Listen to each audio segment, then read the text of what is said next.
حضرت ابراہیم اعظم رحمۃ اللہ علیہ کے پاس ایک نوجوان آیا، کہنے لگا حضرت گناہ کرتا ہوں، چھوڑ نہیں سکتا، ڈر بھی لگتا ہے اللہ تعالیٰ کی ذات سے اور اس کے عذاب سے، تو میں کیا کروں؟ تو اللہ والوں کا دستور ہوتا ہے کہ یہ دھکے نہیں دیتے، یہ نفرت نہیں کرتے، یہ سینے سے لگاتے ہیں، یہ سمجھاتے ہیں، پیار کے انداز میں، محبت کے انداز میں بات سمجھاتے ہیں۔ تو حضرت نے اسے کہا ہاں میں تجھے ایک ترکیب بتاتا ہوں۔ وہ بڑا خوش ہو گیا کہ حضرت مجھے ترکیب بتائیں کہ میں گناہ بھی کرتا رہوں اور عذاب سے بھی بچ جاؤں۔ آپ نے فرمایا بھئی پہلی ترکیب تو یہ ہے کہ تو اگر گناہ کرتا ہے تو اللہ رب العزت کی نگاہوں کے سامنے گناہ کرنا چھوڑ دے، چھپ کے گناہ کیا کر۔ کہنے لگا جی میں اس کی نظروں سے چھپ کے گناہ تو نہیں کر سکتا۔ فرمان لگے اچھا ایک دوسرا طریقہ بتاتا ہوں، اور وہ طریقہ یہ کہ تو اللہ رب العزت کا رزق جو دیا ہوا ہے وہ کھانا چھوڑ دے، کہ نہ تمہارا دیا کھاتا ہوں نہ تمہاری بات مانتا ہوں۔ کہنے لگا جی اللہ کا دیا ہوا رزق کیسے کھانا چھوڑ دوں، یہ تو نہیں کر سکتا۔ فرمایا اچھا تیسرا طریقہ بتاتا ہوں کہ تم اللہ تعالیٰ کے ملک میں رہتے ہوئے اس کی نافرمانی کرتے ہو، تو یہ زمین و آسمان اللہ کا ملک ہے، اس کی ملک ہے،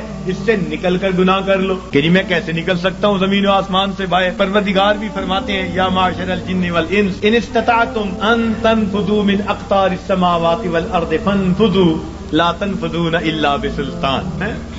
اور گڑھے کی مچھلیوں نکلو گے کسی دلیل سے نکلو گے، کدھر جاتے ہو؟ سنفرغ لکم ایھا الثقلان۔ اللہ اکبر، ایسا شاہانہ خطاب ہے جو ہلا کے رکھ دیتا ہے۔ سنفرغ لکم ایھا الثقلان، تثنیہ کا صیغہ، اے میری زمین کے بوجھو، یعنی نافرمان جن اور انسان، ان کو مخاطب کیا گیا۔ اے جنوں اور نافرمان انسانوں، ہم اپنے آپ کو تمہارے لیے فارغ کر رہے ہیں، ان قریب اپنے آپ کو فارغ کر رہے ہیں۔ ہم تمہاری خبر لیتے ہیں، تمہارا پتہ کرتے ہیں۔ جیسے ماں کوئی کام کر رہی ہو نا، بچے کو دھمکاتی، کہتی ہے میں آتی ہوں، یہ نہیں کہ آ نہیں سکتی، دھمکانا مقصود ہوتا ہے۔ تو فرمایا اے میری زمین کے بوجھو، ہم اپنے آپ کو ان قریب تمہارے لیے فارغ کر رہے ہیں، نپٹیں گے تمہارے ساتھ، ہمیں حساب لینا بھی آتا ہے۔ وَنَضَعُ الْمَوَازِينَ الْقِسْطَ لِيَوْمِ الْقِيَامَةِ۔ تو اس لیے وہ کہنے لگا جی کہ میں تو نہیں زمین و آسمان سے باہر جا سکتا۔ فرمایا اچھا پھر میں آپ کو ایک تجویز اور دیتا ہوں، وہ یہ کہ اگر تم گناہ کرتے رہو گے تو نام اعمال میں بہت سارے گناہ ہوں گے۔ اب جب ملک الموت آئے گا تو اس وقت تم اسے کہنا کہ بھئی تھوڑی دیر انتظار کر لو تاکہ میں سچی توبہ کر لوں۔ کہنے لگا حضرت اس نے تو انتظار نہیں کرنی،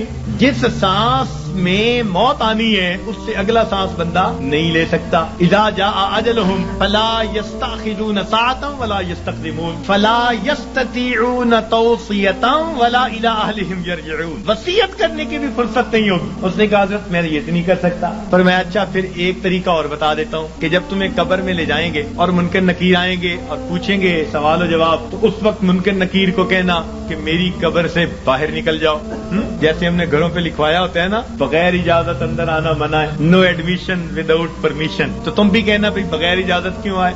اس نے کہا جی وہ مجھ سے پوچھ کے تھوڑا آئیں گے۔ پر میں اچھا پھر ایک آخری بات باقی رہ گئی، وہ تجویز بتاتا ہوں۔ تو اس نے کہا کون سی؟ کہ قیامت کے دن جب تمہارے گناہ اللہ رب العزت کے حضور پیش کیے جائیں گے اور اللہ تعالیٰ تمہیں جہنم جانے کا حکم دیں گے اور فرشتے پکڑ کے لے جانے لگیں گے، تو ضد کر کے کھڑا ہو جانا میں نہیں جاتا۔ اس نے کہا حضرت فرشتوں کے سامنے میری کیا حیثیت ہے کہ میں کہوں میں نہیں جہنم میں جاتا؟ جب اس نے کہا میری کیا حیثیت ہے تو اس وقت فرمایا، اس وقت اس کو ٹھوکر لگائی، فرمایا کہ اے دوست جب تو ان میں سے کچھ بھی نہیں کر سکتا تو اپنے رب کی نافرمانی ہی کیوں کرتا ہے؟